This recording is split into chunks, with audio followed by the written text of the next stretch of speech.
Retirement म्हणजे रिकामं बसणं नव्हे. जर तुम्ही सक्रिय राहून पैसे कमवू शकत असाल आणि काही अर्थपूर्ण करू शकत असाल तर कसं वाटेल? तुम्ही आयुष्यभर कष्ट केले, पण रिटायरमेंट म्हणजे संथ होणे नाही.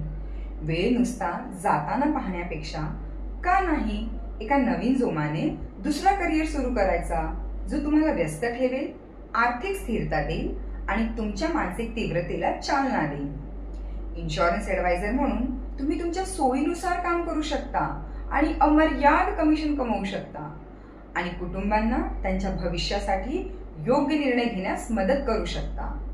हे कोणतेही शारीरिक श्रमाचे काम नाही. हे तुमच्या अनुभवाचा योग्य उपयोग करून लोकांना निर्णय घेण्यास मार्गदर्शन करण्याबद्दल आहे. सक्रिय राहा, आर्थिकदृष्ट्या सुरक्षित राहा. आजच लिंकवर क्लिक करा आणि तुमची नवीन वाटचाल सुरू करा.